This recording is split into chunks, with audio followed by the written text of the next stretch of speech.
and today I'm here to bring you my potential sequel September TBR. I say potential very purposefully because this really is sort of up in the air for me.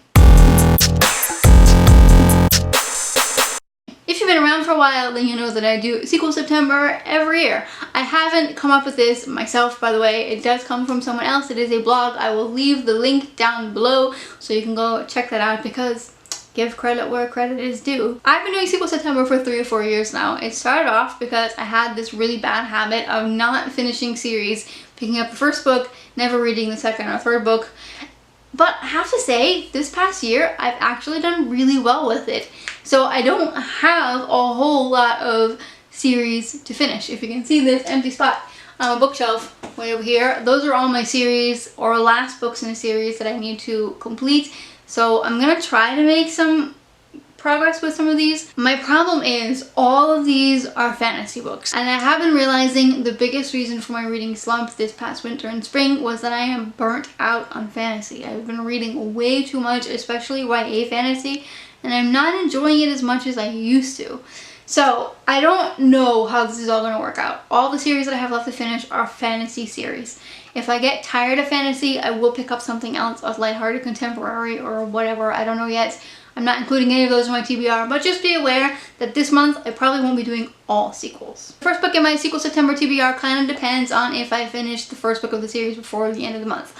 I am currently in the middle of The Winter's Curse. I like to continue on with the series right away by reading The Winter's Crime. I have owned this whole series for, I don't know, since before I started my booktube channel, I think, and I've never read them. So I decided that I needed to get that done. I'm only like 80 pages into the first book, so I don't really even know entirely what it's about yet, but it's reading nicely and quickly. I just haven't had a lot of time to finish it. So if I can finish that one, then I'd like to read this one. This TBR is also very ambitious because the majority of these books are above 600 pages. So there's no way on God's green earth that I'm going to be able to finish all of these books unless a miracle happens. The first of those chunkers is Kingdom of Ash by Sarah J. Maas. This summer I read Queen of Shadows and Tower of Dawn, so go me, and I have just this one book left. And I'm really excited. I would love to read this one this month, but if I do, I will get a lot less books done. You see what I mean with the very ambitious No Way on God's Green Earth TBR? Most of these books are last books in series, by the way, and the next one is The Beauty of Darkness by Mary E. Pearson. I read, I think, I want to say in May, I read The Heart of Betrayal, and I wanted to pick this one up right after, but I didn't want to bring it with me on my trip to the States because I didn't want it to get ruined. So I'd like to get to this one this month because I put off the second book for over 2 years, and I don't want to happen with the third book. So this is on my high priority list for Sepquel September. Next up is Dreams of Gods and Monsters. This is one that I have been having a hard time picking up.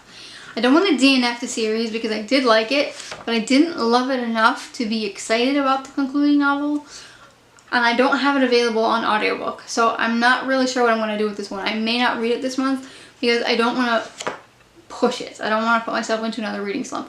So this is one of those big question mark books. Another last book in the series so far that's been published anyway, I'm sure there are more books coming, is A Reaper at the Gates by Sabaa Tahir. This is another one where I put off the second book for so long, really liked it, got the third book right away, and didn't finish it. So I'd like to get to this one as well, but this is another one that I'm just not feeling it quite yet. But I have that with all of them, so I'm not really sure how this whole month is just going to be a joke. Next up is Legendary by Stephanie Garber. I did a Claraval read-along my first year of booktube, and I never picked up the second book.